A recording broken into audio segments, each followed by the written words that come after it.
Bonjour, je suis Joanne Belrose, psychomotricienne libérale à la Martinique. Cette chaîne s'adresse particulièrement à toi, si tu es en 3e année, voire jeune diplômé, et que tu souhaites savoir comment trouver tes stages, t'organiser pour ton mémoire, trouver ton premier poste et éventuellement venir travailler à la Martinique. Alors, si ces sujets t'intéressent, abonne-toi. La majorité des étudiants s'épuisent en rédigeant leur mémoire parce que souvent, ils s'y prennent au dernier moment.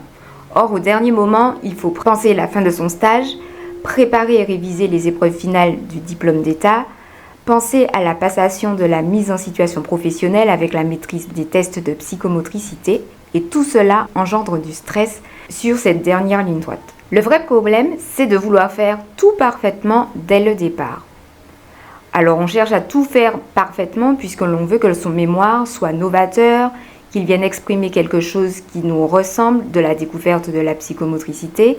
On veut créer des outils aussi nouveaux pour la psychomotricité. Tout ceci rajoute aussi de la pression. Alors une organisation simple, c'est de s'organiser par bloc. Lecture, écriture, relecture. Alors pour partir de mon expérience, en 3e année, j'ai eu la chance sur le premier trimestre d'être accompagnée par ma maître de stage. Et du coup, le premier trimestre, elle m'a donné beaucoup d'infos bibliographiques pour mes lectures, ce qui m'a permis de préciser et ma thématique et ma problématique.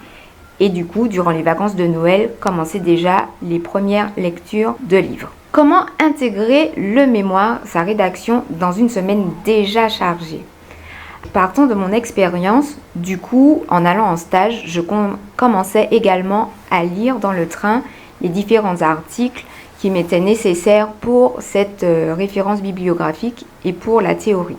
Ensuite, sur un bloc-notes, je notais mes différentes idées, donc que ce soit en cours, dans le train, sur les lieux de stage, et je me prévoyais 1 heure en fin de semaine pour tout réintégrer dans ma trame numérique du mémoire. Voilà, ici s'achève cette vidéo. Si celle-ci t'a plu, n'hésite pas à mettre un pouce, à t'abonner et à poser tes questions auxquelles je serai ravie d'y répondre. À bientôt!